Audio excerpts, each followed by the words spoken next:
I am Iron Man.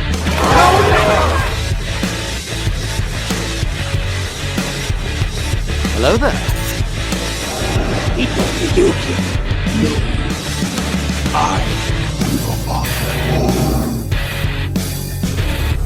Avengers!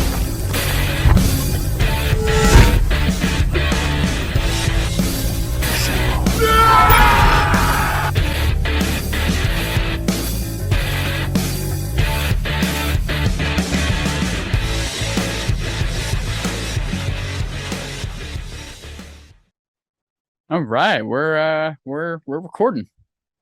Sweet. Yeah. Hey everybody, welcome to Stars in Marvel episode. No idea what episode we're on. I think 21. 21. Okay. I think I got that. Sorry, it's been a bit of a hiatus. It's been a whirlwind of like 2 months, I'd say. I mean, it started off probably around then. Maybe like a month and a half. Started off, the Phillies went to the World Series, so that kind of took priority over everything. Unfortunately, if you're not a baseball fan, they did lose, but they made it to the World Series when everybody thought they weren't going to make it anywhere this year. So, yeah, if I might just real quick, they made it to the World Series. Yeah, the year that was the first time they went to the playoffs in I think 12 years or 11 years. Pretty happy. It's I mean, amazing. So beyond disappointed in a loss. Don't get me wrong. Yeah. But I mean, they played their hearts out. Yeah. I mean, I got a closet full of new 2022 gear that is just itching to get worn forever. And then of course the Eagles are on a roll. They're now 12-1. So that was taking priority Birds, too. Baby. Oh yeah. The one sore spot in all Philadelphia are these guys right here. They absolutely blow. So I've stopped watching them for now because I've gotten so disappointed. Be honest, dude.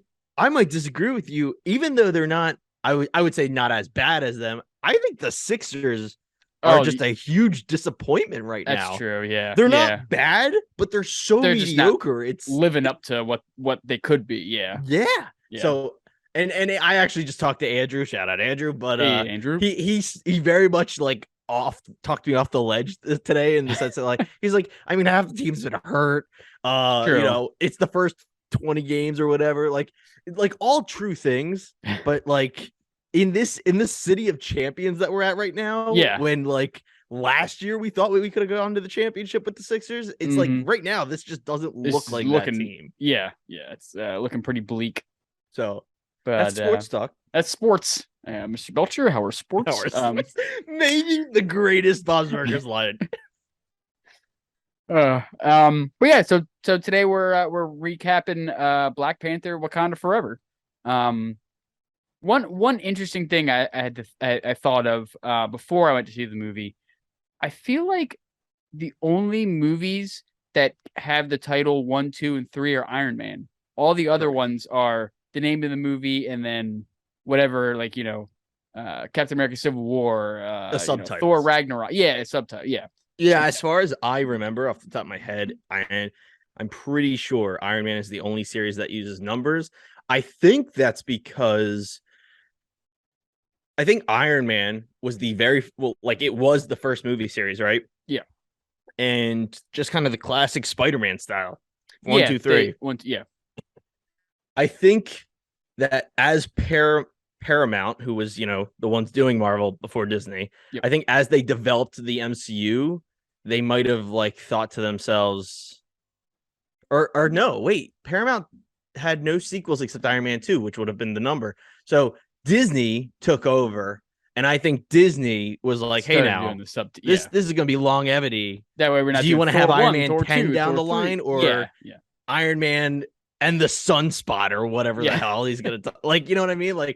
I think Disney was the one that was like, subtitles will make it a little more easier to bear. I mean, theoretically, Spider-Man 4 is on its way, and it's could you imagine saying that out loud? Oh yeah, I'm going to see Spider-Man 5 this weekend. That would sound so gross weird. Coming out of my mouth. Yeah, I mean, I'd love it, but yeah. It was just something weird I was thinking about. I was like, I'm gonna go see Black Panther 2, and I'm like, wait, no, 2's not in the title. It's Black Panther: Wakanda Forever, but it's the second one. So it's also right. I think the movies with the longer titles too, the ones we typically like throw the number on. Yeah, oh, like Wakanda for like Black Panther, Wakanda Forever, or like Black Panther the greatest one is going to be Ant-Man and the Wasp: Quantumania. It's Ant-Man 3. It's Ant-Man 3. It's yeah. We're going simple and easy. Ant-Man 3. Yeah. No, but yeah, I think that's interesting because like you said, like very much layman, like we're always going to throw out that number because we know. So I don't really think we talked about, because I saw it very later on. Zach, you saw it what, opening night? I saw it opening night, the Thursday that it came out. Yeah, I think it was like the 11th it came out, November 11th. I saw it December 6th. I couldn't find it. Every time I was going to go, something would come up, and I'd be like, okay, well, I'll go see it next week. And then something would come up, and then me and my fiance got the flu. When we were supposed to go see it, so it was we just kept pushing it, and then finally I was like, I'm gonna go see it on Tuesday. We texted about it. And I remember being like, yo, hype, you're gonna go see Black Panther. And I think it was like an hour later, I was like, oh, I should probably ask how he's feeling because he was sick. Like I was I was fine by then. It was like a day or two, but no, I was initial thoughts of the movie. Do you wanna kick it off? I don't think we even talked about how we felt about it. Right. Initial non-spoilery thoughts, like just your quick like minute of thoughts. I think Black Panther Wakanda Forever is probably critically the best of Phase 4. And I think it's very much on par with the, let's call it, eliteness of Black Panther 1. Yeah. I think the best film is still probably Shang-Chi, and like there's so many different ways I rank Marvel movies. Like there's best, there's critically best, there's my favorite. Like there's so many different ways to look at these movies, I think. But I think Wakanda Forever truly has like that elite level that Black Panther 1 did, and it's very good. I think it's extremely good, and I think this is the most emotional film in the MCU. Yeah. Definitely. Yeah. I mean, my first takeaway from it was, it was definitely, I kept forgetting if this was the end of Phase 4, the beginning of Phase 5. But definitely a great movie to end, great just MCU property to end out Phase 4. Even with, the added layer of, sort of the on-screen memorial Black Panther / Chadwick Boseman. So that was a good sort of leading off point into Phase 5, plus just what happened set up so much potential for the future MCU movies. This especially movie, with Wakanda and like the rest of the world. So this movie oozes future MCU, which is funny enough. I think usually when people talk about that, it's usually a negative, like, oh, this is so clearly setting up this. I think an easy one is Thor: Love and Thunder. When the girl becomes Thor's adopted daughter at the end of the movie, that felt a little like I think it worked, but I do think that felt a little MCU pushing for the future, forced. Yeah. Nothing about this movie really felt that way, except maybe, and actually, I would probably say very much like the credit scene, which I won't say just yet. I think is a little bit on par with that, but the movie as a whole. I mean, between the things that happen with Namor and his people and the things that happen with Wakanda, so much sets up for the future of the MCU, whether it's going to be the Avengers, whether it's going to be like Secret. I don't know, but there's a lot of potential for the future here. And can I just point something out real quick that I'm very glad you just said? You said Namor, his name. In the movie, he pronounces it Namor, but that's because he has a Hispanic accent. I've watched so many people break down Black Panther. Before seeing the movie, they called him Namor. After seeing the movie, they called him Namor. And it's like, pick one. Like, you stuck with one. It's not that his name changed. It's just the guy pronounces it differently. They say he has an accent. Yeah, I'm pretty sure. Like Shuri and all them call him Namor. I don't think they call him Namor, do they? I don't know. And I was actually thinking about that because I don't think it's similar. Like Shang-Chi is a good one. Like Shang-Chi is pronounced Shang-Chi, right? Yeah. Like it's the pronunciation of it is how his name is said. I don't think that's the situation with Namor versus Namor. Yeah, I I think that's just think how it is. it's Namor, and It, then he just pronounces it that way. I Like think so. like I that's I mean that's the I've Hispanic also been pronunciation. saying We're the English pronunciation. You know what I mean? right. Like Yeah, yeah. I don't know though. I don't I hope we don't. I'm not being, I'm not saying it in a mean way. I'm just like, it's just like these people were like, oh, Namor, Namor. It's like, all right, dude, like, just, you were saying Namor 2 weeks ago. Now you're saying Namor. Like, let's I get some don't. continuity here. They also, I mean, in a cool, like, this isn't a bad thing. They give Namor's like backstory this super rich Oh yeah, historical backstory it that was is so really, much better than anything from the comics. yeah. Like, We I'm just Namor is one of the he was most he boring original yeah. characters that like has been like revived now in a good way. I'm so glad because I was reading, or I was watching like a review, and they were saying or I was listening to I think I was listening to something with the director, and Okay. he was like, we just, or us, and like it, like, the Marvel, like Kevin Feige and all them, decided not to do the whole Atlantean thing because Aquaman had just come out 4 years Sure. ago. So they're Sure. like, we don't want to seem like we're copying that, even though Namor was first. Like, Namor was before Aquaman. Like, And then there's I don't think you've comics seen it wise. yet, but Black Adam, which then goes and has Doctor Fate, Has which is just Doctor which Strange is Doctor. being Yeah, he's just exactly. Yeah, literally he's doing the exact Doctor Strange moves, and like it's so fun. But like I love it. I'm not gonna just with a lie. gold helmet and a like a cross symbol. But no, I mean, Namor was probably the coolest. I would say, like, anti-hero almost. Like, Yeah. he wasn't a villain, but he was, he wasn't a good guy either. Like, You know what's funny? I watched like I I I watched a review of The Last of Us 2 today, which this is gonna seem like a stretch, but bear with me. I watched a review of The Last of Us 2, and one of the things this person praised that game for, which is a few years old at this point, but one of the things they praised the game for was they really give you a an in-depth look at perspective, whether you like it or not. And essentially, without spoiling that game, because we're not a game, like I'm not like getting into that, but essentially, you get to see the perspective of both the hero and the quote unquote villain, huh, and then you realize it's not always black and white. You know what I mean? yeah, Like everyone does good things, everyone everyone does does bad bad. things. Yeah, And that's what I really appreciated about Namor here yeah, was like he is Wakanda's villain, but he's really not a bad guy. yeah. He's just protecting his people. Like, Yeah. he was just, like, hey, we've been kept secret. I want to stay that way. Like, Mm-hmm.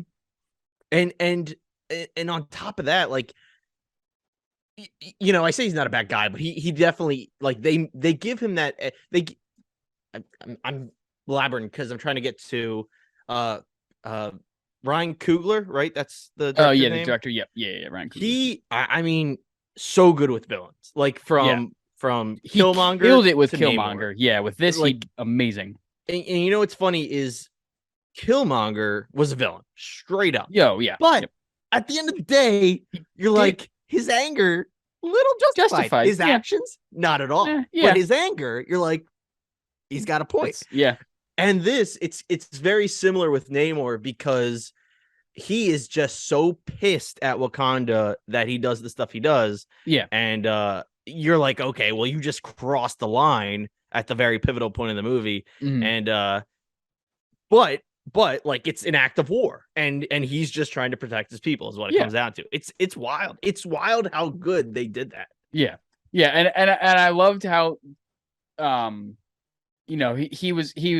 they kept themselves so secretive, and then once they found out that someone else had vibranium, like, it was kind of funny. They both countries had vibranium. Neither of them knew about each other. And then once one of them found out, they're like, all right, you got to keep this a secret too. Like, he's like, you just exposed to the world of this, high tech stuff that, that changed all of our lives.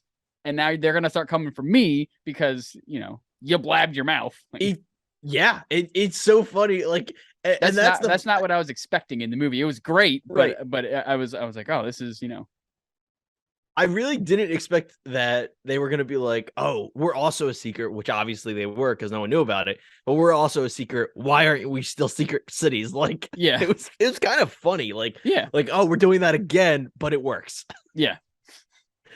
I don't. All right. Like, I think let's just jump into. I Yeah. just wanted to say, I think that's a good amount of Like we both liked it. non-spoilery. Yeah. Let's just go into spoilers. Yeah. I guess a score real quick beforehand, but I would say I think I said when it came out, I was somewhere between an 8.5 and a 9 out of 10. Mm-hmm. I would probably put it at an 8.5. I think Black Panther 1 is a 9. Yeah. And I think I would stick this at an 8.5. And I can't really say why without going to spoilers. So I think I'll leave it there. I'm around there. I'd say 8.5. Yeah, like 8.5. I mean, I don't get me wrong. I love this movie. Like you said, yeah, not as good as Black Panther, the original Black Panther. So you also think you like the first one better? Yeah. That first one, I was like, wow, this was a game changer. This movie was a game changer as well. There were certain things in it where I'm like, that could have been skipped over. That could have been, I think the biggest thing I'll say, the biggest other thing I'll say here is that this movie is a solid 2 hours and 40 some minutes, I think. Yeah. And it feels like it was a movie where I'm like, man, this does feel long. But at the end of the day, I'm not really sure how much of it I would have cut. See, there's some things I almost feel specifically the Everett Ross stuff. Yeah. Which I'd say that's the most unnecessary. But even if all of his scenes were cut, I think you're only cutting off 5 minutes, maybe 10. Yeah, he wasn't in it for that long. Yeah. So at the end of the day, most of the film, I don't really think you can cut. Yeah. And it's because of how emotional this film is. I also heard a lot of things. Now we are jumping into spoilers. Full spoilers. We just still here on your own. Yeah. I actually before we jump into spoilers, I'm going to take this to say, just consider the video. It takes no effort at all, and it's one click. Thank you so much, and it helps us. Boom. One thing I had heard a fair amount, which I don't know if I agree with or not, but people said that they could have cut out Riri Williams out of the movie and it wouldn't have changed a thing.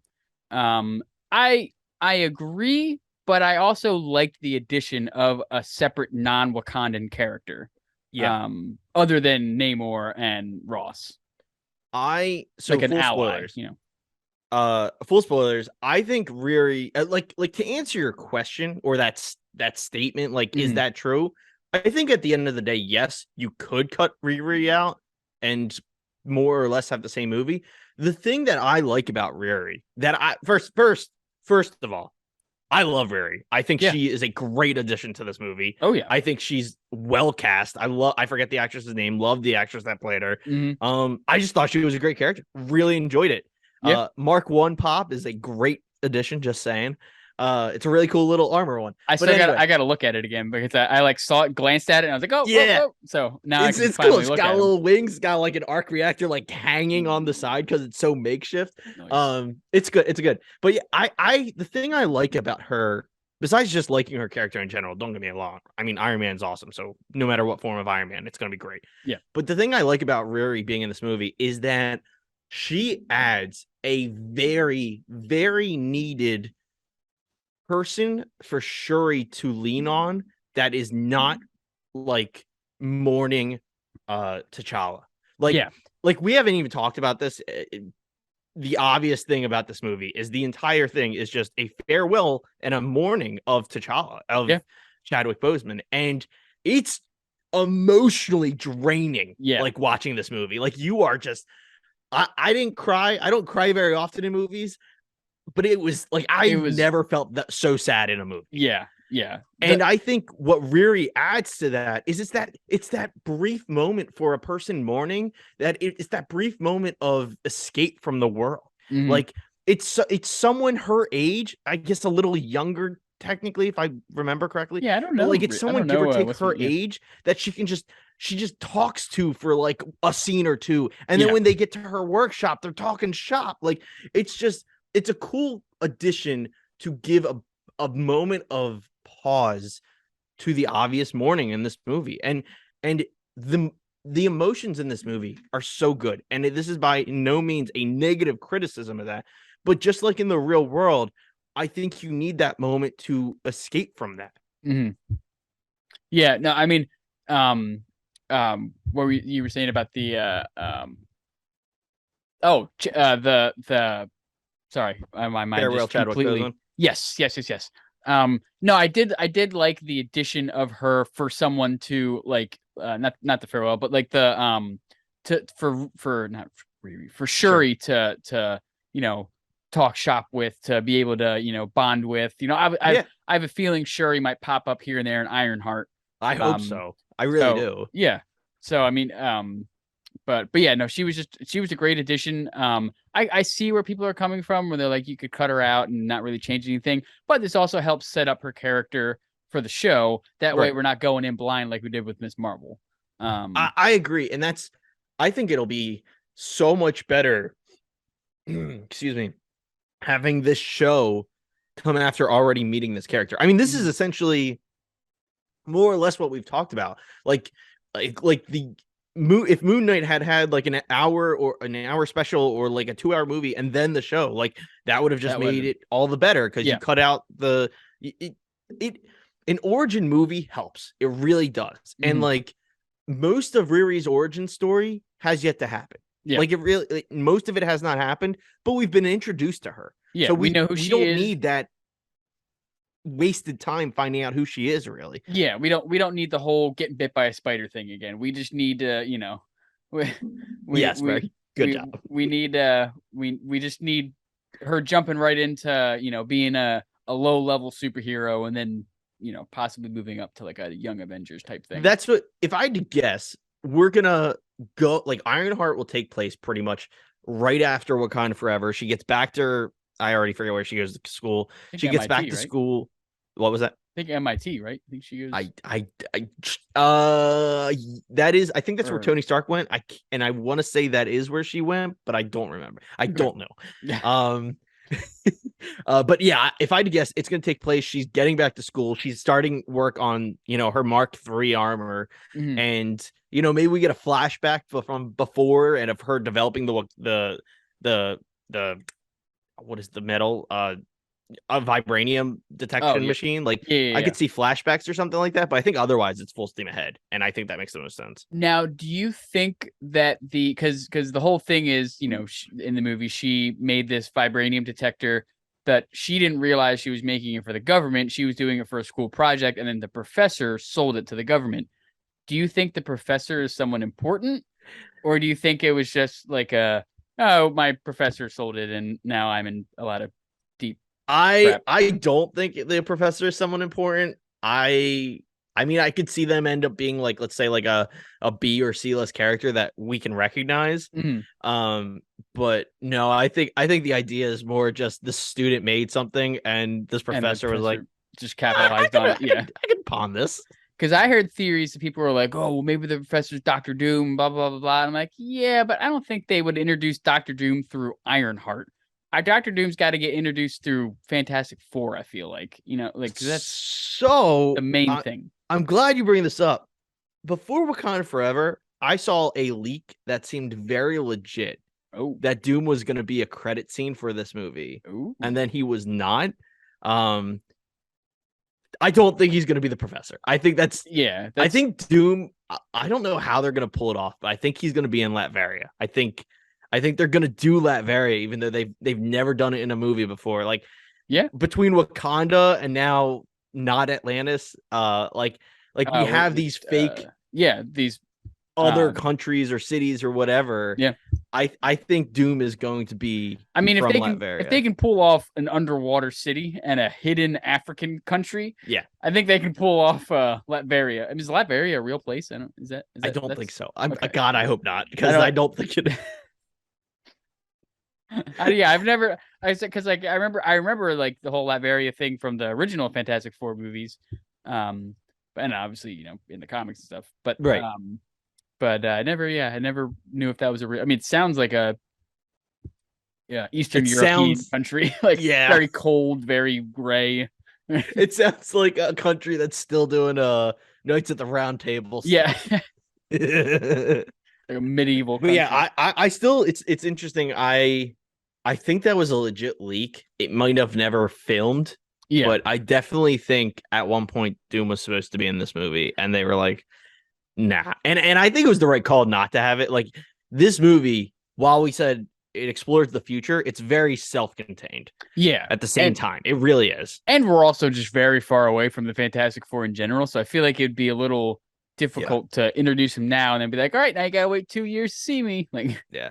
At least, right? yeah. Like that's and there's rumors right now that we're taking a brief hike from Black Panther, but there I just saw rumors, I don't know how true they are, that the phase 5 slate as a whole could get delayed Oh. because of Iger stepping back in, and he apparently, this is all with a grain of salt. Yeah. But like the big thing is basically, and this is common knowledge, Chapek was the one who was fully pushing everyone at Disney for Disney Plus material. Mm-hmm. So the rumor is Iger is sitting down with Feige and like, we want to focus on the quality, not the quantity.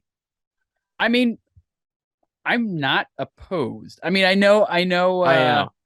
it's gonna suck because they're gonna push stuff back, but there's been some CGI, and not that we're big CGI sticklers, but there have been some things that I'm like, I mean, this is a multi-million-dollar movie from a multi-billion-dollar company, and that's what they came up with. Like, right, and that's, I think, look, while most of it we enjoy, the two of us on this podcast, like the two of us enjoy, I think it's a fair critique to say that the quantity of Marvel stuff in Phase 4 is scaring people off, to say the least. You mentioned Shang-Chi earlier. I completely forgot that movie came out. Right? And then I saw something about Eternals earlier today. I'm like, completely forgot that came out. Like, there's so many things that have come out on from the MCU between, the movies, the Disney Plus series, now the Disney Plus short, like the specials, like between all three of those, like content, it's like, I think 20 titles have come out during Phase 4. Like, I know.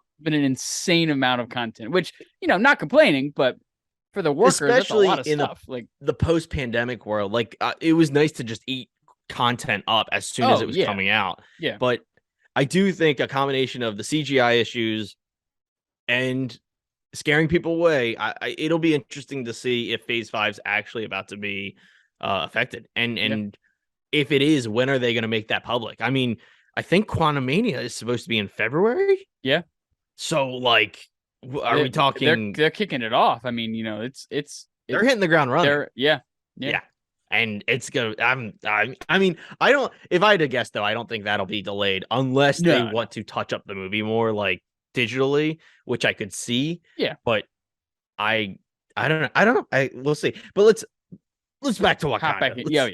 So I think something I'd like to just talk about for a little bit is the overall mourning stuff that we've kind of touched on just briefly. Mm-hmm. And I think the person to discuss the most that drives this home, and I feel like I texted this to you, I forget if I did, but Angela Bassett, who plays the Queen, who I forget her character's name.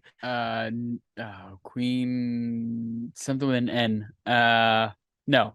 Is it? I gotta look it up. I have no idea. Niobe or something. Sure. That's gonna kill me. Sorry. No, you're good. But like the thing, like, I mean, she is so good in this movie. I think she does an Oscar performance because, quite frankly, I think in this moment that she actually lost not one but both of her children. Exactly. Because again, in spoilers, at some point Shuri is presumed dead. Yeah. And I swear Angela Bassett's performance was gonna make me cry from how emotional it was. Yeah, I mean, that's exactly what I was thinking. Like, one of my notes here is like the acting was amazing. It was Ramonda, Queen Ramonda. Sorry, Ramonda. I was thinking is Naomi. I'm thinking. I was thinking of the end name was Nakia. Nakia. Yeah, it was. Yeah, that's yeah. But no, I mean the acting. Like Angela Bassett was amazing in the movie. Like. And I really, Shuri was really good too. Like the beginning when she's like, panicking, trying to grow the synthetic heart shape herb thing. Like Yes. I was like, oh my god, like this is it was intense. complete panic mode. You know what I mean? Like she was doing everything in her power to save her brother. Yeah, I look, okay, so let's jump onto that now. I think I've wrote her name down so I didn't forget. Letitia Wright does a phenomenal job as Shuri in this. Yeah. And quite frankly, I think she's being disrespected. Like I don't think she does as well as Angela Bassett. Angela Bassett just freaking kills it, man. Yeah. But if this doesn't get her Oscar, I don't know what will. Dude, she was amazing. It's so good. And that's what, like, it's funny, like, and I want to compare it later, but like Black Panther 1 being nominated for Best Picture, I think is great. And I don't think this is an Oscar-worthy movie. Yeah. I do think she has an Oscar-worthy performance. Yes. But Letitia Wright Shuri, I think that any criticism of her is almost unwarranted. Yeah. I think she does a killer job, especially someone who is distraught, who is emotionally like closed. I keep using the word emotional, but it's just really it's the word of the day. Erratic here. And cutting herself off from the world. Like she really doesn't talk to anyone besides her mom and besides Okoye. Mm-hmm. And it's I think Letitia Wright does a great job being that closed off, scared, sad person who's unwilling to move on the entire freaking movie until the end, to the very end.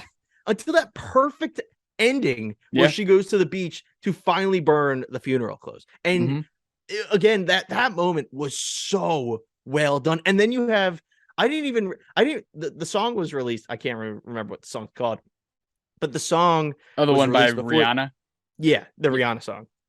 It was released before the movie came out. And I remember being like, oh, this is okay. But when that drops in the movie, I was like, oh shit, that was good. It hit a little different. Yeah. And I look. And then, so the cards on the table, Shuri's Black Panther. She takes the role, right? I love it. I think it really works. And she uses her, she's very dark side. She uses her anger to fuel being Black Panther. Yeah, she was going crazy, like because so many people I heard so many criticisms like, well, how did she learn how to fight so fast? Like, she's a scientist, blah blah blah blah. I'm like, well, I'm pretty sure she knows how to fight. Her brother was the Black Panther before her, so like I'm sure they went through similar training. Like, I wouldn't be shocked if she was, taking at-home boxing lessons with T'Challa, or like, or even just brief understandings of how fighting works. That is very much someone looking to we found out in this movie that she learned her scientific skills from T'Chaka. So like she learned her her knowledge of science from T'Chaka. So it wouldn't surprise me if she also learned, her fighting from him as well. So like I would definitely, if I as a betting man, because I am a betting man, not proud of it, but as a betting man, I would say T'Challa and Shuri would probably had the same. T'Chaka, sorry. It's okay.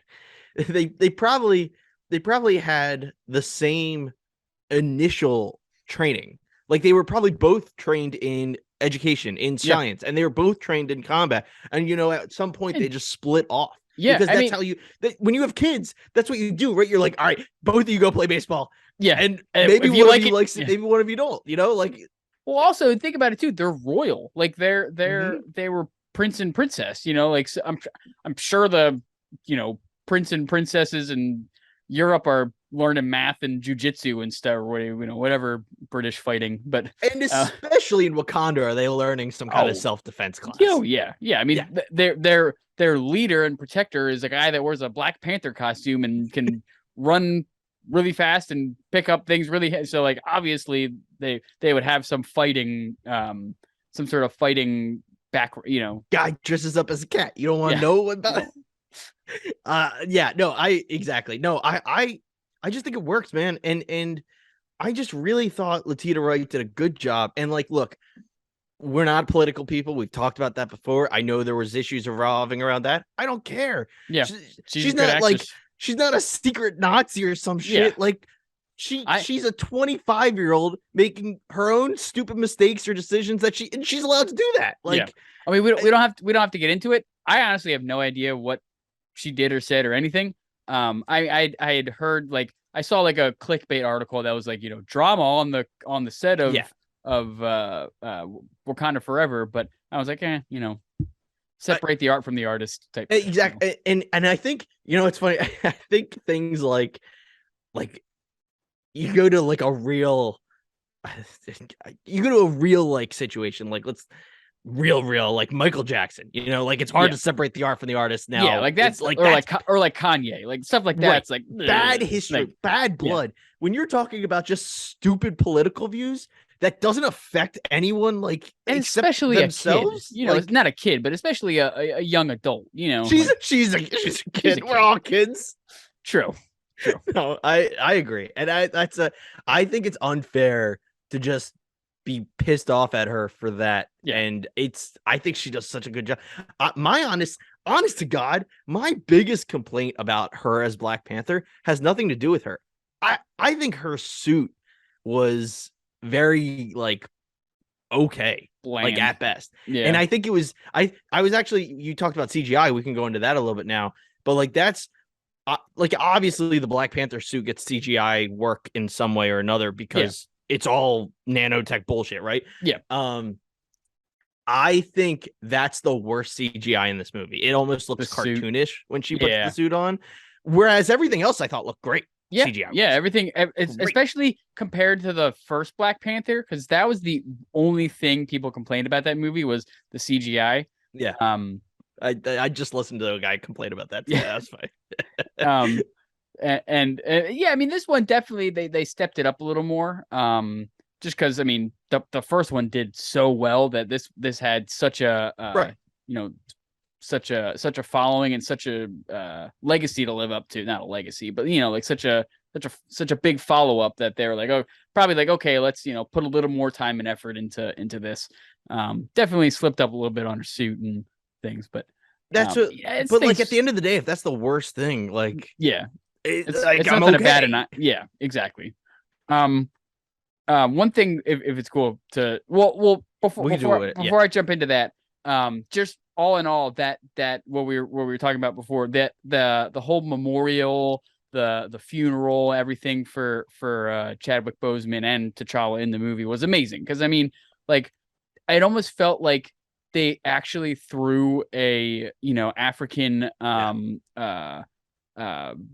funeral, not a funeral, but like a life memorial, and then just filmed it for the movie. Like that's almost what it felt like, because it felt real. Like it felt like everybody was actually emotional, and that memorial was crazy. It's like I wanted to bring it up though. I want to know where the helicopter took the coffin. Yeah. Yeah, that was a little like where the whole thing is beautiful, like tearing up, beautiful, and then just Scotty. Yeah. I'm like, wait, where's it going? Like, is it going the ground? Not up. Like, 6 but feet down, not 6 feet up.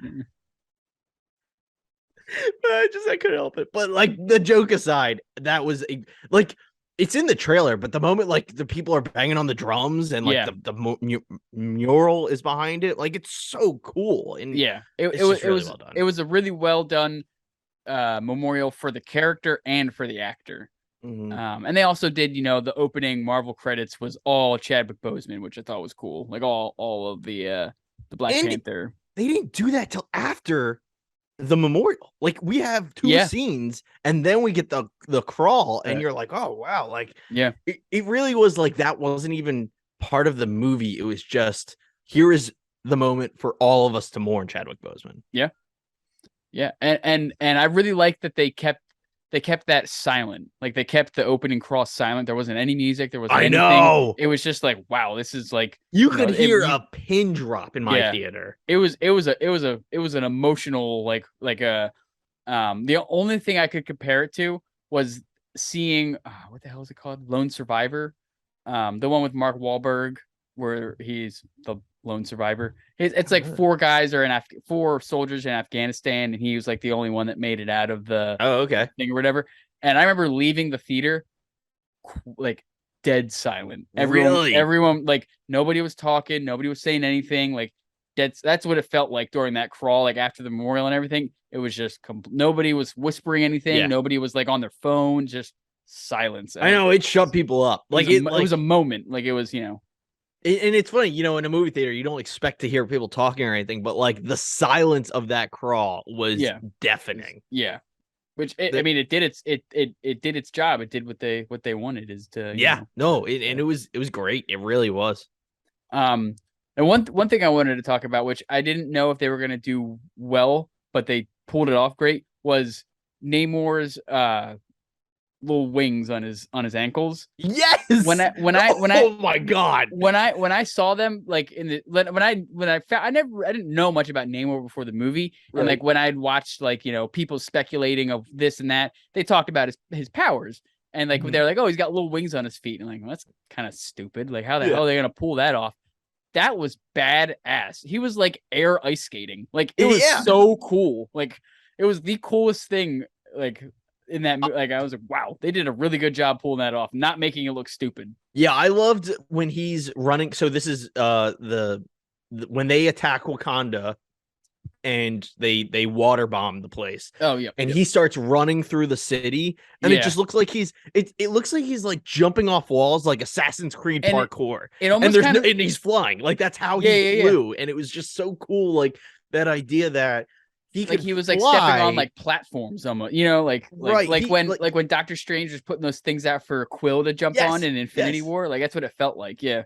It was very much he's given the ability to fly, but this is how it works. And I liked that. And it was cool. It's not like he can just, like Superman it and, put his arms up and rocket into the air. He kind of has to get the momentum going and then, and it like propels him. And it was just, I don't know. It was really cool. You're right though. They actually pulled off, but like also Namor just was awesome. And I know we've already talked a lot about Namor, but like he just really was a good character in general. And I really like how because the Black Panther movies obviously focus on a lot of African culture and bring a different side into the MCU. And I'm glad instead of just being like, oh, it's this made up Atlantis place, they're like, no, this is was it Mayan or Aztec? Was it Aztec? I think it was Aztec. Like, they based it off of Aztec descendants culture. Of their culture. Exactly. Yeah, which I thought was pretty cool. They bring like another sort of like smaller not forgotten about, but smaller mysterious culture that no one really knows about into the bigger picture.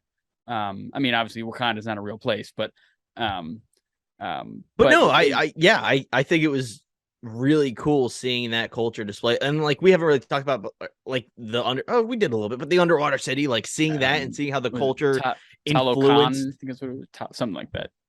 What the city name? Yeah, it was Talokan. It's not Atlantis. Not Atlantis. But no, it was just, and it was cool. Like I don't know, and even the backstory of how their culture came to be, which was very Black Panther-esque. Like it worked, and it was really cool and simple, and like you could follow it really easily.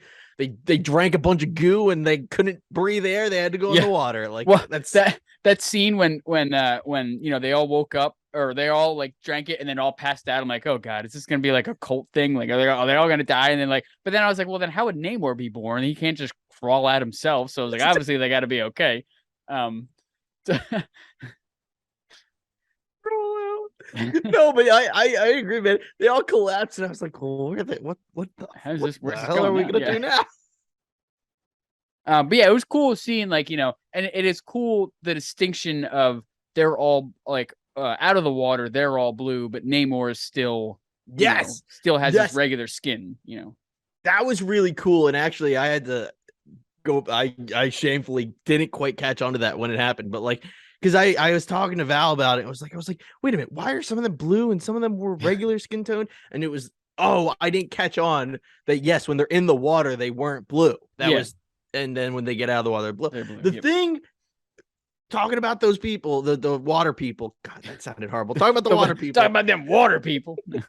The thing that they did that didn't make sense was the bridge battle between Okoye and Atuma, I believe was his name, and like she like slices and dices like 3 of them, yeah, and then they just get up and walk away. yeah, They never really elaborate what happened. yeah. They were just like, I guess they were like playing dead or something. Like, I guess like I thought that was a little weird because I wasn't sure if they were gonna say something like, you know what? It felt like they were setting up for like, oh, Namor can only be defeated if he's dehydrated, and but then they make it clear that's just Namor, right? Yeah. Like, so yeah, that was I don't just Namor. Yeah. so it didn't really make sense. Why, or I don't know, but regardless, so that was a little silly. But actually, I'm kind of I know I've been talking a lot. Yeah. Going into like action sequences, if that's like the action in this was awesome, amazing, so good. So first CGI Ironheart, both Mark 1 and Mark 2, like I loved it. The Ironheart in the sky sequences were a lot of fun in that first part. The first, when she busts out of the garage and is flying around helping them out, very reminiscent of like Tony's first flight, where he's kind of just winging it, like he's like, all right, let's do it. Like she even makes the altitude too high mistake. Like it's very Iron Man 1, and I loved it, man. And then in that same fight sequence, chase sequence, whatever, all of Okoye's action sequences were just badass. I really, because like the first movie and in she was in Endgame and Infinity War, they kind of touch on her character a little bit, but I really like how they dive into her more in this because she's an awesome character. Like, and great actor. Like, again, we keep talking about the characters mourning. Okoye going to oh shoot, I already forget the queen's name. What was it? Oh, Ramonda. The Okoye going to Queen Ramonda, saying that she lost her daughter, and then just getting torn. Like, again, she is just beat, emotionally, physically beat, man. And this movie is just, you said it earlier, but like Angela Bassett, by all means, the best in this, but they're all really good. Yeah. They really are. That scene, I was watching it. I remember sitting there and I was like, I felt so bad for her because I was like, she messed up, but like, for Okoye, I was like, she messed up, but like, everybody messes up. Like like you don't have to fire her. Like, but at the same time, you're listening to this woman talk about how she lost everyone. Yeah, she lost her husband. Like, she lost her well, I mean, I guess they don't really go into like what killed T'Challa. But to violence, she lost her husband. Right. She lost and presumably she thought she lost Shuri. Yeah. Quick side note, just real quick. I really like how they did keep T'Challa's death cause of death. They didn't like really say what it was. They didn't they just said it was an illness that came on quickly and killed him. I mean, it was cancer, right? Like, I'm assuming. But because Chadwick Boseman didn't tell anybody. He wanted to keep it to himself, and respectable. If that's how you want to live your final days and not have people ooh and all over you. That's completely understandable, and I like how they respected that, and they didn't make a spectacle out of it being cancer or being some other sort of illness. Right. When I said it was cancer, like it was more me just agreeing with you that they do the Chadwick Boseman thing where it's like they don't tell you what it is. And they even say in the movie, I forget who says it when. I want to say someone mentions how T'Challa kept it close to him, like he didn't tell anyone that he was like T'Challa didn't tell, and it was just to have him go the same way as Chadwick Boseman. It was like poetic. It was beautiful. And it was just, man, god damn it. It was just so sad and good. Very well done. Yeah, it was. Going back to the action scenes. There was one I was going to talk about, but I forget now. If you have some, go ahead. I forget what I was going to say. So we talked about the bridge scene. That, first of all, another great chase scene. I don't know what it is with Black Panther and chase scene, but great, amazing. So another cool chase scene, the bridge fight scene where Okoye gets a Tuma and they get the little rivalry going, which is fine, whatever. But it's actually a cool fight. Yeah. The fight on the boat, then the Wakanda boat. So skipping So, hold on. Then it's the Wakanda under attack fight. Yeah, Another heavy CGI scene because of but it's really cool. The city gets flooded, like everyone's going. And then the thing we haven't even talked about this yet. Fucking Queen Ramonda dies. Oh yeah. Just complete. Yeah, I honestly completely forgot about that. As horrible as that sounds, but I think I was not expecting said that. What in the theater? Yeah, like I was in disbelief. The guy in front of me, all I heard was "oh shit" when it happened. Yeah, I mean that's I remember immediately just thinking like Shuri's gonna be a villain. Like it was just she's gonna burn how the world. Do you do this to her? Yeah, it was like it was so. Oh my god, that was an insane move to make. I couldn't believe it. Yeah, when they were standing, like when her and Riri were standing there and like the bombs, like the water bombs came through, I was like, I think that's all she wrote for Ramon. I think that's all they wrote for Ramonda on this. That seems like a death scene. You know, it's so funny. I saw that happening and it's one of those like flash thoughts.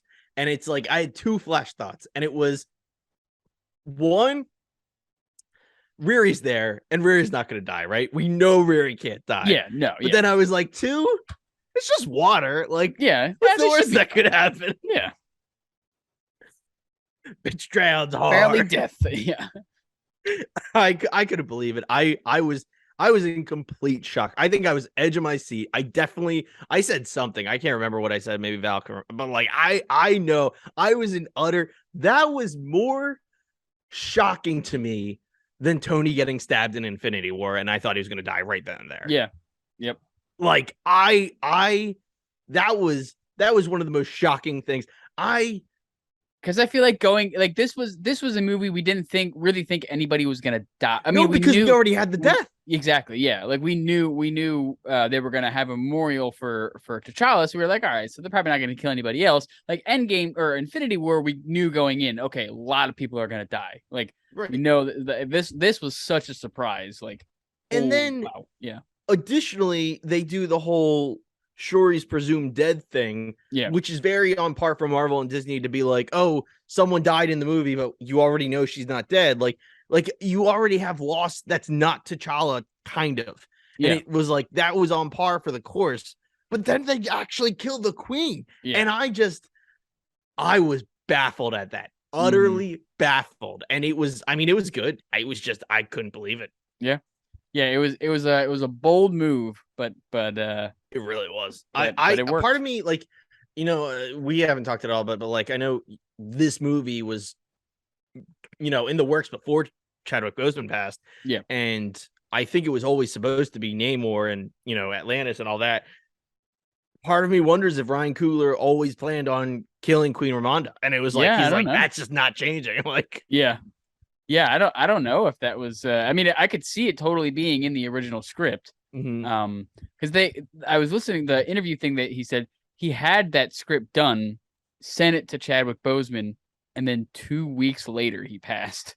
So like, I feel like that's gotta be insane. Like, and then like the amount of pressure that puts on the actress who plays Shuri. Like, can you imagine that? Like, all right, now you're gonna be the lead role. You're gonna be, that's crazy. That's another thing too. Like, just a little off, like, but like the amount of pressure she would have been magically under, like, just. Oh yeah. I think Letitia Wright got a bum deal from the press. That's all. Yeah. I'll leave it alone. I'm sorry. I think it's unfair what people put her through, basically. But action. So like, yeah, it was super. That was crazy. I didn't expect that at all. And then we have the final fight is the boat fight is good. Yeah, it's a CGI fight. We got a bunch of we got two armies fighting each other, like a Lord of the Rings type deal. Yeah, the beach fight is intense. And you brought up Namor's itty bitty ankle wings. I think the next shoulder shuddering moment for me in this movie was when Shuri Yeah. I don't know if she rips one off or cuts it in half or something. Yeah. That wing is freaking done. I saw that and I was like, he's done. I was like, he can't fly now. Like, I was like, yeah, he's strong, but like he can't fly away now. He's got to run. Like, and you know, it's funny. Like, you know, we also haven't said they call him a mutant. He's a mutant. Oh, yeah. They use the word. They use the M word, mutant. The M word. But so you can just pull off some shit like, oh, he's a mutant. The wing just grows back because why not? I think that is the case because at the end it's like bandaged. So right. I think it does just grow back. But like in that moment, oh, that was so gross. That was so. It's like when I don't have anything. Like cutting a limb off almost. Like in a movie when like someone bites a finger off of someone or something, and you're like, oh no, or like rip a fingernail off or something. Yeah, you're like, oh no, like Namor's little wings. It's like I don't even have little wings, but oh no, little ankle wings. No, like, yeah, it was pretty brutal. Sorry. Yeah, no, but that fight was that beach fight is so cool. And then when Shuri's like, Wakanda Forever, and the freaking engine explodes over. Oh, yeah, like, yep. That fight was so cool. Oh, yep. No, I was just gonna say, like, I think there's plenty of CGI in this movie, but I think the city fight, like on the bridge, the actual action sequences, like the hand-to-hand combat, both on the beach, on the boat, like it's really cool seeing actual action like that I feel like we don't always get in Marvel movies. It's something similar to one of my favorite things. I can't wait to talk No Way Home on the podcast with you because I mean we've talked about it before, but like one of my favorite things about No Way Home is the fight sequence between Spider-Man and Green Goblin, right? Mm-hmm. Like we don't get a lot of those one-on-one type things. Yeah, that's the first time we get that kind of fight from the MCU Spider-Man. Yeah, 3 movies in, however many Avengers movies in, like the first time we see him fight someone is in No Way Home. And so like between that, Shang-Chi, and then this movie, I really appreciate the actual like the actual action sequences we're getting. Yeah, we're getting like actual hand-to-hand combat, not just guns and lasers and look, don't get me wrong, I love me some Iron Man lasers. But we want to see some, you know, these people are superhuman strength. Let's see them beat the crap out of each other with superhuman strength. Exactly. And so it was just something I really appreciated. And I mean, this movie it does a lot right. It really does. Some side things that are like little quick topics. One of the big surprises that I didn't know, I don't know if this is just for the movie or if it was also in the comics, but Ross and Val, Madam Hydra, were married at one point and are now working together or working coexisting and working. Yeah. Dude, I don't know anything about Fontaine. I know I know she's Madam Hydra at some point. That's all I got. So to tell me that she and Ross are exes that are now look good for how active that relationship sounds. That's all I'm gonna say there. Yeah. But no, I had no idea. I thought that was a fun, great, like it was a good little Marvel gag. Tie-in. Yeah. No, that was good. I really appreciated that. I also, you know, it's funny. Like I said earlier, like that's probably the stuff I'd cut if I cut anything. Yeah. Counterpoint. I also really enjoyed their scenes. Like, I thought they were pretty funny together. Now, is Everett Ross any relation to Thunderbolt Ross? I have no idea. Okay. I don't know if Everett Ross exists. Okay, it could just be something they made up. I think he does, but I don't know. Okay, yeah, because I you know, he was in the first Black Panther and he was in Civil War. Yeah. You know, they would say his name and it just never really clicked. And in this movie, I was like, wait, Ross. I was like, is he related to Everett Ross or to Thunderbolt Ross? You kind of gotta assume, right? Like, yeah, it'd be why in a name world the where same... you make up the names. Why would you choose the same name twice? Yeah. I mean, it would make sense. Maybe he's a son or a nephew or you know, a cousin or something. But I would assume probably like a cousin or nephew, maybe not son. I feel like they would have made that a little more prominent by now. But Roman World War Hulk. Yeah. We'll find out when Harrison Ford gets his grumpy ass into the MCU. Dude, I was thinking about that. I know you texted me. Indiana Jones 5 looks pretty cool. I'm pretty excited about that. Yeah. And I gotta say, I'm like, props to Harrison Ford, man. Like, I know Indiana Jones is is, from what I've seen in like press and bullshit and all that stuff, like Indiana Jones is way more close to his heart than Han Solo. Han Solo is basically a paycheck, which is so sad to say. Yeah, but Indiana Jones is like who he was. Yeah. But like that being said, Marvel is absolutely a paycheck to him. Oh, so I'm curious how that goes. I'm no, don't get me wrong. I'm glad they cast Dude's old. Ford, but he's old. Yeah, I mean, like we just lost William Hurt. Like Harrison Ford's, I'm pretty sure he's older than William Hurt was, and I was like, I think he's right. pushing 80. Like if he's not already 80, like I think he is. I'm gonna do a quick check on that. I was gonna say they're pushing their because the Thunderbolts comes out in what? He's a year. He's exactly 80. Yeah, so I mean, if they want him for future MCU properties, like it's kind of a risky choice. It's almost it's funny when studios do that. Kingdom Hearts, which just a video game that I love for anyone that doesn't know, but they had one of their actors die, and they replaced him, and then that actor died, and it was like, maybe you don't need to hire an old guy to play an old guy. Maybe just get a young, maybe just get a young guy to do an old guy voice. Yeah, I know. So it's a little bit. I honestly, these are one of those things that's like, I didn't want to speak this into existence, but I'm also thinking it. Like I was just thinking about that the other day. I was like, he's getting up there, and there's a reason he agreed to one Indiana Jones film, and not like three more. Yeah, that was. I mean, I'm excited to see him as it. Don't get me wrong, but it looks a crappy title. It's like the Dial of Destiny. Dial of Destiny, yeah, weird. A little kind of an but odd the trailer, way better than I expected. I have actual high hopes. Indiana Jones near and dear to my heart. I'm excited. Oh yeah. One quick thing I just noticed in my notes that I wanted to bring up. I really liked for Namor how his people called him, was it Kukulkan Khan or something like that, like the the Aztec god. But then he was like, my enemies call me Namor, and I was like, that's pretty cool. Like he's respected as he's seen as a god. I mean, he basically is like a god to to his people. He totally is. Yeah. I mean, like he's what, a couple hundred years old or whatever. You could say he was 2000. I'd be like, yep, for sure. I really liked that. I think in the comics, Namor is his name, but in this, Namor was his made up name, essentially. Yeah, right. Exactly, and it worked really well. Mm-hmm. I actually really liked that. Yeah, that was his like like his evil, not his evil name, but like the people that didn't know him called him that. Type thing. Yeah, and I really like that too. It worked.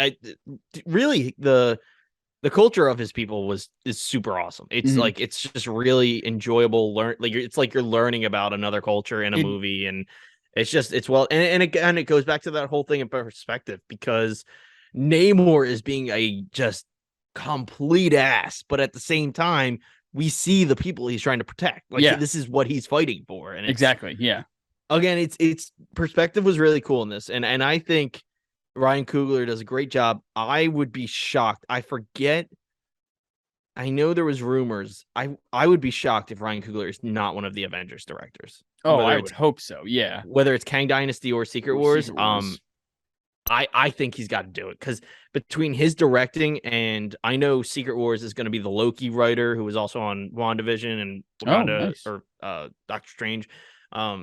Like that guy writing, absolutely. But like, I don't know which one of those Avengers movies, but Coogler earns, he deserves it. The camera work in this movie was absolutely amazing. I love they brought the same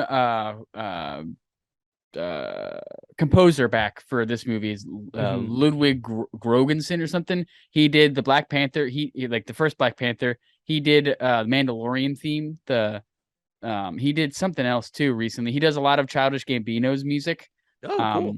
So I really like him. So I was glad. I was like, the whole time I was like, I think this is him. And then at the end it said Ludwig whatever. That's his last name.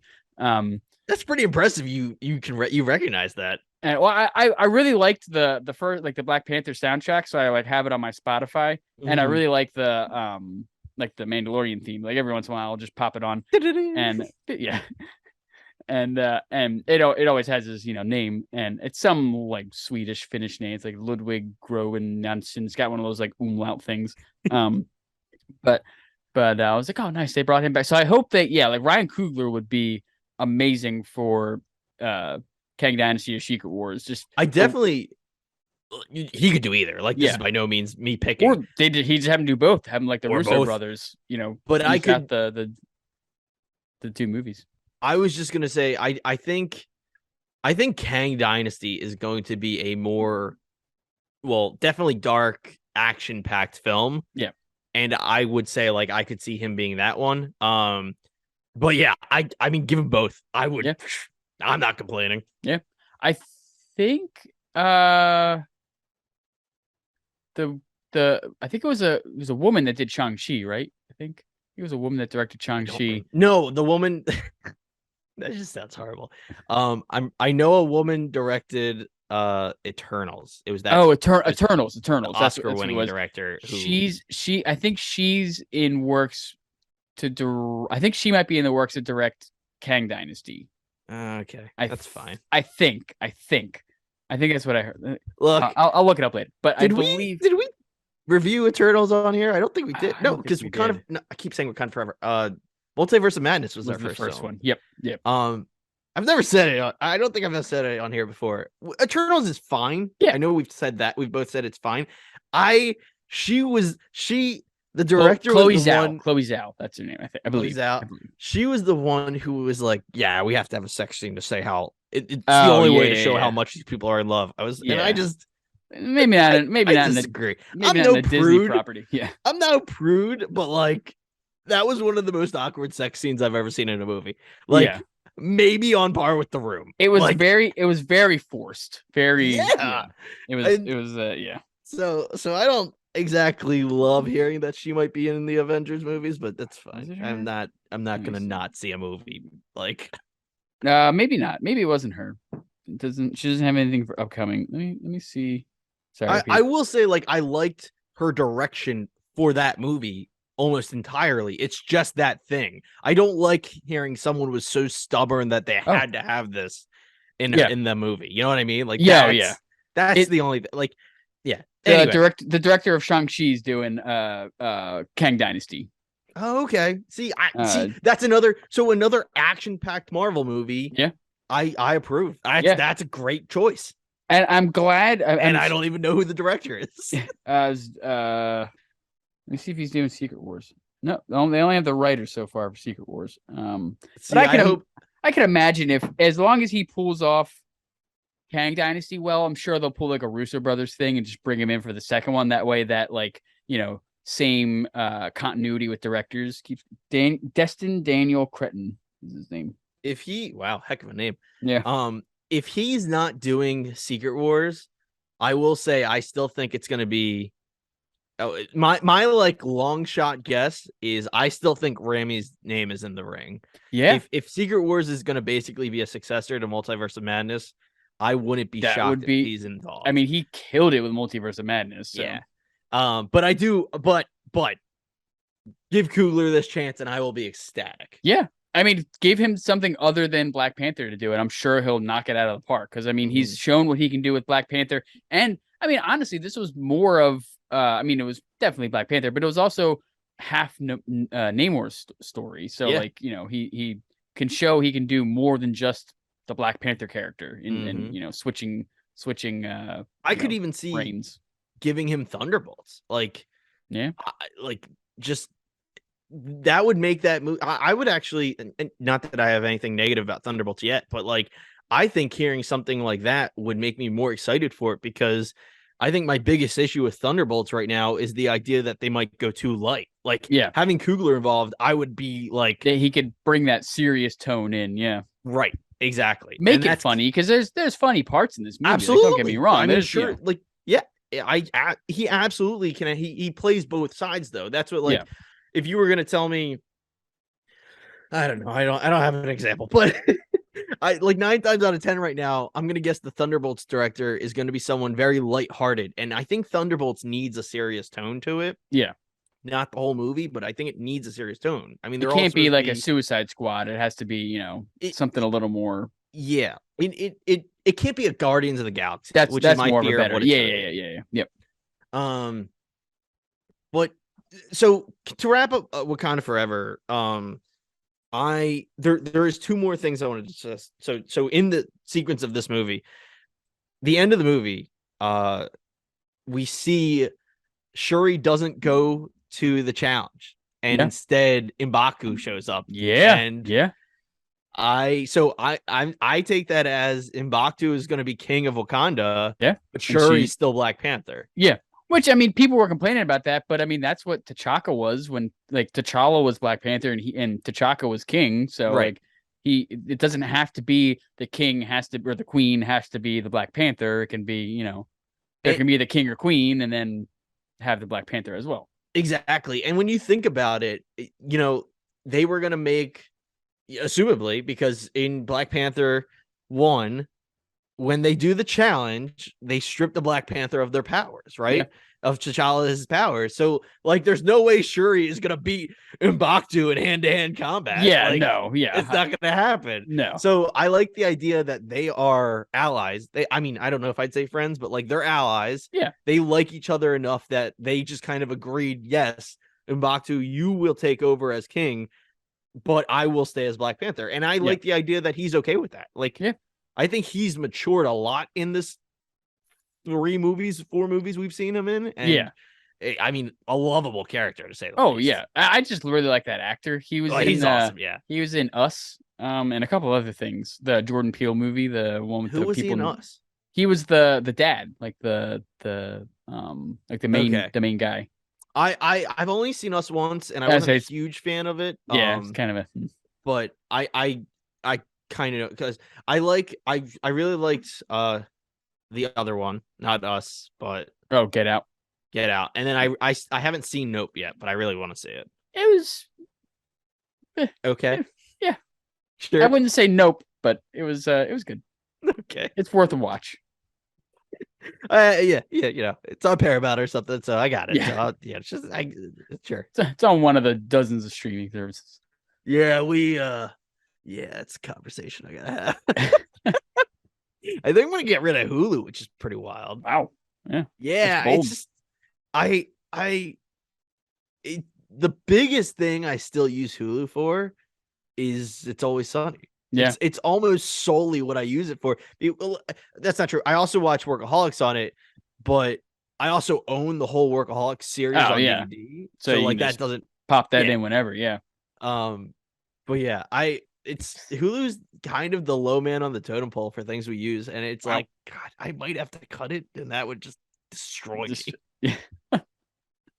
The only other thing Wakanda Forever is the end credit scene. So we already talked about the actual ending. She burns the funeral thing, and it's just great. And I know we're going on and on.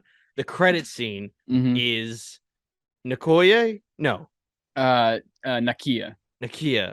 I'm sorry to people names, but Nakia shows up with her son, who is T'Challa Jr. Like, and Brendan, I'm throwing you on the spot first. How was your reaction to that? It was a little like, yeah, okay, yeah. But then I was like, I mean, obviously he's not going to be a young Avenger because he's like 6 years old. So it's. I'll tell you what. In this movie by itself, that's adorable and it works. But, and this is the big old Marvel but, it was that, and we talked about it earlier, it was that one too much for future Marvel, because it's not just, oh, she had a son and then she named him T'Challa in his honor, blah blah. If that was it would be like, God, that rocks. That rock sucks. Now they're setting up something. But they're telling you that, oh, in 10 years this is the next Black Panther. And that was, to me, in the moment, too much. Yeah. Because that's what I was sitting there. I was like, this kid's way too young to be rolling around with like Kate Bishop and like Ms. Marvel and stuff like that. So obviously he's not going to be. No, he's going to be rolling around with Lady Thor, dude. Like that's the thing. That's the crazy thing. Is they're setting up that. I don't know if they're doing one of two things. they're just longevity setting up, which possibly they could just possibly be setting up for literally in 10 years, which is wild. Yeah. Or they could just be setting up for a, whether it's Disney Plus or a theatrical thing, and just do like a next Avengers and just do a, this is the Avengers in 20 years. And it's like a futuristic thing. Like, yeah, kind of like a Batman Beyond style future is what I'm trying to get to. Yeah. Like, I could see that. And like, I don't hate it if that's the thing. Like, they're gonna release a next Avengers in the next 2 years, but that's the thing, is that they're not gonna do that, right? Yeah, like, we're gonna have to wait another 7 years for anything like this to come out of what we just saw. So, and at that point, this kid will be like 14, and you're like, yeah, I mean, that's when Spider-Man started. Yeah, true. So it's insane to think, and that was kind of my actual only criticism, was it was just too much. It was too much in the moment. I almost would have rathered.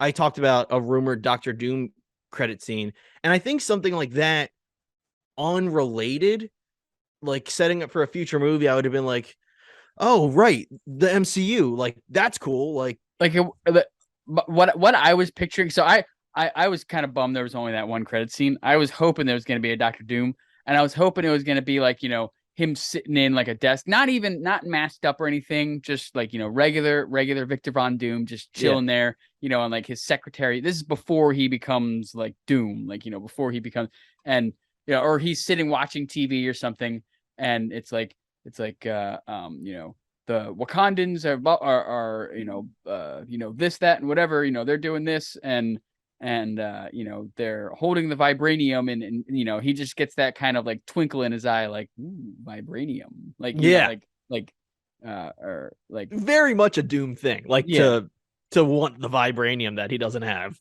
or be like, whatever AI he has, be like, so and so set my course to Wakanda, or so, like something like that, like some cheesy line or something like that. And it's funny, I don't know what they're going to do for Fantastic Four. I'm pretty sure it's already been come out that they're just going to be existing. Like, they're not going to do an origin story. Yeah. It would be so fitting to me if, like, the thing that created the Fantastic Four was a failed, like, vibranium, like a what is that called? What is man-made, like they're fabrication, like they're trying to fabricate vibranium, and some experiment goes wrong, and boom, superpowers. I've heard fan theories that because, like, obviously, not obviously, but like you said, they the Fantastic Four is just going to already be existing in the MCU, and they're kind of have to somehow pull off, well, where the hell were they during all of the whole first 10 years of the MCU? Right. I've heard fan theories that they have been stuck in the negative zone this whole time. Or they've either been stuck in the negative zone, or they've been using like quantum travel, and have just been, how like Scott Lang was just disappeared for 5 years, but he thought it was 5 hours. Like, they've just been gone for so long that nobody knew who they were, and they come back, and it's funny, that is the most Marvel shit I've ever heard. Like, in comics, it's always funny when I'm reading, like, I just got back into some Spider-Man comics because they're doing a new Spider-Verse, but it's always funny when you're reading a comic and it's like, so it's a Spider-Man solo comic usually for me, and it'll be like, New York's under attack, and Spider-Man's like, can't call the Avengers, they're off world, can't call the Fantastic Four, they're in the negative zone. So, like, if that's what they do, I would be like all for it. Just be like, yep, they're just not here. they have their away message set up on their email.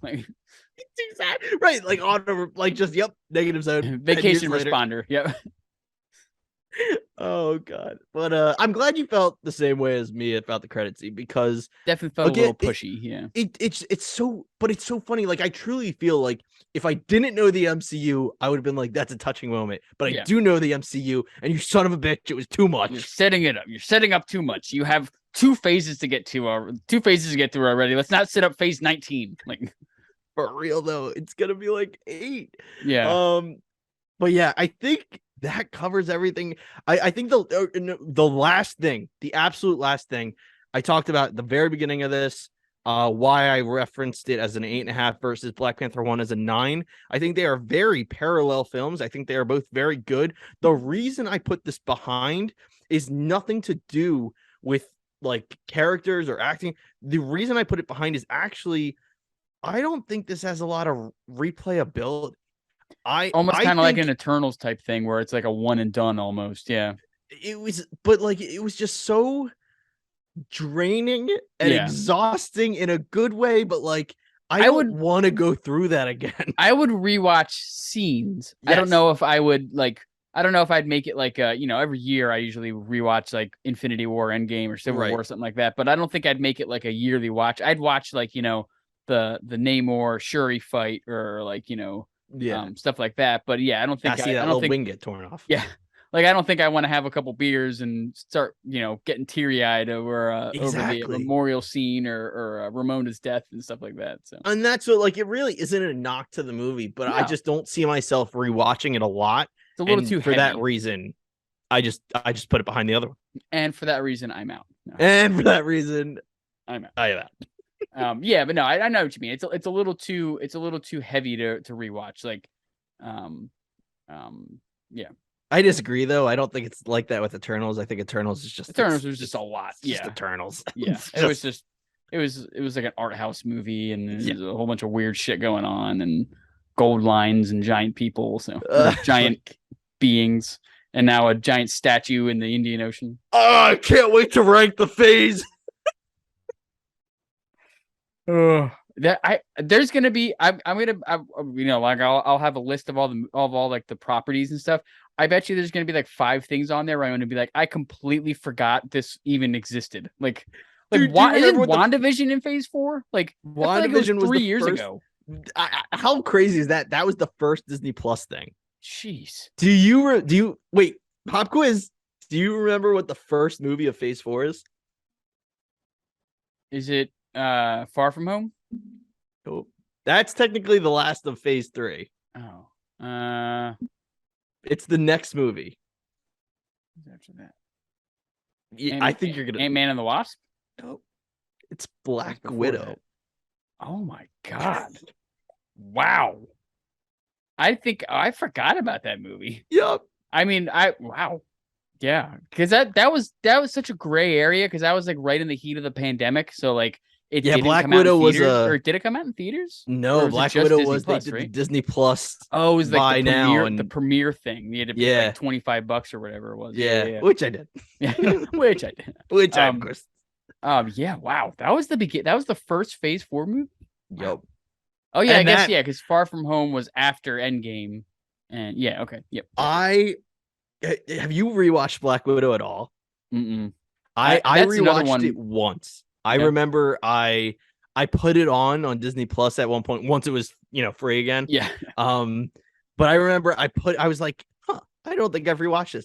And my long story short of how I feel about Black Widow, it's good, but you can't release it after Endgame. Like it's just it was the wrong time. It was it was that was definitely an odd release schedule for that. Yeah. It just didn't work. No. But that would have made more sense to release like during its actual time it's supposed to be setting. Because it would have worked really well too then. Isn't that supposed to be set between between Civil War and Infinity War? Correct. Yeah. Okay. Yeah. So then they should have released it. They should have, had the wherewithal to release it then. Not I mean, I understand why they did it because everybody wanted the Black Widow solo movie, and you can't. I mean, she obviously died in Endgame, and you can't. Fans were clamoring for it, so they gave it to him. They're like, oh, here's a blast from the past. That's not really a blast. But we'll jump more into that in our Phase 4 breakdown. Yeah. Can't wait. I'm excited for that. But yeah, and then Wakanda Forever, man. I don't think there's anything else to say. Yeah. It was good. It was good. I think both of us 8.5 out of 10. Yeah. Definitely a must watch if you can in theaters. Definitely. Yeah, I definitely think the Wakanda flood scene, like that whole fight is a theatrical experience. Yeah, that's a must see on the big screen. Yeah. I mean, you're watching from home, cool, but I definitely, if you can, try to get out and see it in the theaters. Just know that we're judging you. That's all that matters. Just know that we will be better than you if you just watch it at home. That's exactly right. Yep. I got nothing. Yeah. Andor review and Phase 4 review coming up. Yes. Still have to rewatch the finale. Little backstory. I watched the final 5 episodes when I had a 103-degree fever. So I fell asleep during the final 2 episodes. So I have to or the final episode. So I have to rewatch that. But we will be doing an Andor series review. And then also we'll be doing Phase 4 breakdown. And then there was something else. I forget. That's all we talked about before. Oh yeah. I mean, I'm game for more. I'm just saying that was all we texted about. Yeah. No, I think I was just thinking of something. I forget what it was. But the Tales of the Jedi. And show. neither of us. I haven't watched it yet. I haven't watched it yet. I have not touched that at all. Yeah, I keep seeing it. I keep seeing like the thumbnail. I'm like, oh, maybe I'll watch that. And then I just am not ready for it. I don't know what it is. And then Bad Batch coming out in the spring, or not even spring. I think January, February. I don't know. Oh, did you see Jedi Survivor got a release date? Oh yeah. March, I think. Mm-hmm. But yeah, excited for that. Yep, I still got to finish that game. So much to watch, so much to play, so little time, so much to do. So much to do. But wrong. I said it correctly. Yeah. All right. But yeah, that'll do it for episode 21. Black Panther, Wakanda Forever. 8.5 out of 10 for both of us. Right now on the channel, I believe we're at 40. Let me do a quick Goog on that. Followers? Yeah, followers. Subscribers? I think it was 40. We're at 40. So as long as I'm able to not get sick and we're able to continue to have a clear schedule, we should be posting on a weekly by-weekly basis type thing. So maybe bump it up to 50 subscribers. Maybe we'll try to hit that by February. I don't know. Right. A little too soon for the new year, but yeah. I just hit that like button. Just hit the like button. It costs you nothing, and it's just if you watch this far, I mean, why aren't you hitting the like button? Yeah, hit it. All you got to do, you gotta. Oh, I got a cord on this thing. I feel like we're 2 hours into this thing. I don't know how long. You gotta hit that button. You gotta click that. You just move it over. You click it. You hit like. You hit subscribe. It's free. There's no money. It costs you nothing, and I don't care. But do it anyway. But I actually do care. I don't know what I meant by that. Like the video. Goodbye. Bye.